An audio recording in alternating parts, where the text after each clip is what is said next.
Hello, beautiful soul family. Rebecca here, your vibe mentor, bringing you another video on how to raise your vibration so you can live your best life.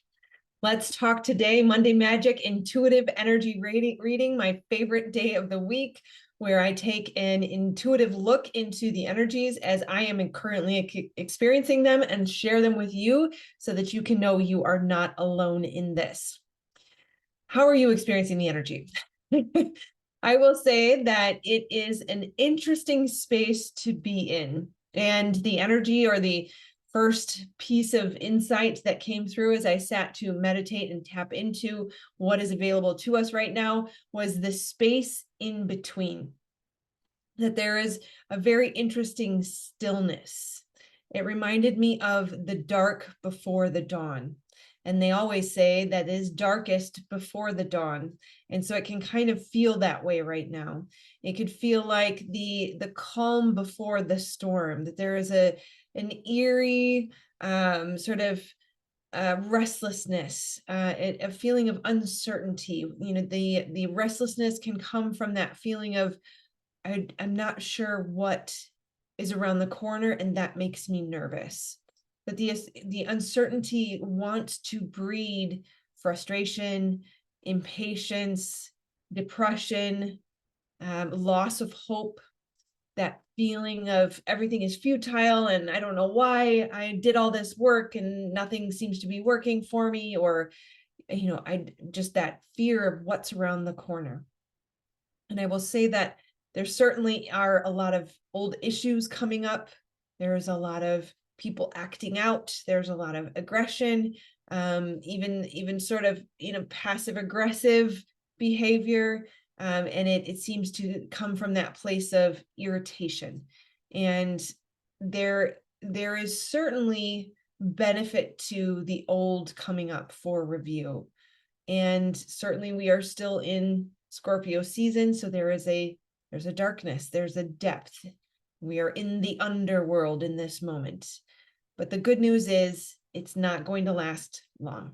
That once we get through this week, there's going to be a new sense of renewal and hope. Now, this is kind of like a testing moment where we're tested to keep the faith. We're tested to be present in what is happening here and now, even though it feels uncomfortable. In those moments where you've got a little bit of that restlessness, you got a little bit of that uncertainty, you don't know what's around the corner. And our historic habit, collectively, socially, has been to escape, distract, avoid, ignore, in some way get away from that discomfort. But the beauty is in it, sitting in it and being present with it, knowing that this is the calm before the storm, which means something is coming and there is a gift in this moment. The opportunity to release and to purge and to cleanse and to purify. We're in this last quarter moon approaching a new moon, and that is what is called for, is that cleansing, purification, purging, getting rid of toxic behaviors and relationships. Let go. Likely, most commonly, the thing that needs to be let go of is the state of mind, the belief. I never get anything right. I can never do it right. Nothing ever works out for me. Life is always hard. Those beliefs that what's around the corner is probably bad, it's going to disappoint me, bracing for impact. We need to let go of those thoughts and those beliefs, because that's what's going to create the future. If that is what you believe, then you will be right. But Sagittarius season starts on September 22nd. That's just around the corner. We also have a new moon in Sagittarius. Sagittarius is very joyful, jovial, happy, hopeful. There is renewal coming soon. We just have to keep the faith. Trust the divine plan. That things are shifting, and sometimes we may have clung to an outcome. The ego's beliefs that keep us unhappy is 1, I'm separate and therefore lacking. 2, I'm attached to the outcome. And 3, I'm in control. And if we are experiencing any of those 3 beliefs right now, we are going to be uncomfortable because the outcome may not play out as we thought it would. There is shifting happening right now. The uncertainty means that we don't quite know how this is going to play out. And so it is wise to detach from the outcome. The one thing we need to cling to is that the divine is in charge and all is well. It's not my timeline. And we have to know that when change happens, when the outcome doesn't play out the way we thought it would, when we've let go of attachment that allows us to be flexible. I love the analogy of a palm tree. Did you know a palm tree can bend all the way down to the ground? And that is for a reason that when there is a storm, a hurricane, that tree needs to be so flexible that it doesn't break. Because in this storm, if we are so rigid and inflexible, we will snap in half and you will break. So trusting the divine plan says, my creator's in charge. There is a plan. Everything's under control. It's all going to work out. Life is happening for me, not to me. It's going to be perfect. And when we get to the other side of whatever it is that's coming, we're going to look back and say, I would not have had it any other way. We're in the waiting room. When I said that last week, it was kind of like this feeling of it being in the green room, right? We don't know what's going on the stage because we're in the green room waiting. But waiting in the green room can actually be a really good thing. There's snacks, there's refreshments, there might even be somebody fun to talk to. If we choose the perspective that this is where we're at, we can create that. We can enjoy even the waiting. And it was interesting as I was receiving this, what came to mind was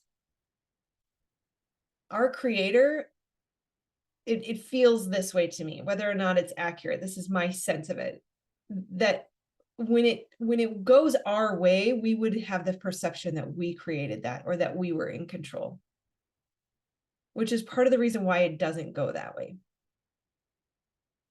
Because Source wants to prove it's in charge, that it's not up to us. And every single time, the way it plays out is far beyond anything I ever could have come up with or created. So I would have it no other way. It's always bigger. It's always better. So it's worth enjoying the time in the green room while Source handles it. We can make today fun. It's not so bad being in the dark of the moon. We're approaching a new moon. It gets darker. There's less certainty. There's less clarity. You think of the light bringing clarity. As we get to the other side of the new moon, usually about 3 days, you'll have an insight and you'll go, oh, okay, now I understand. This is how it's going to play out. This is how it's shifted. And it's okay to not know until then. We can make this fun. We are constantly bombarded by thoughts that want to tell us that there's something wrong or that we're lacking or there's a problem we need to fix. And that is the ego. Again, the belief that because I am separate, I am somehow lacking something.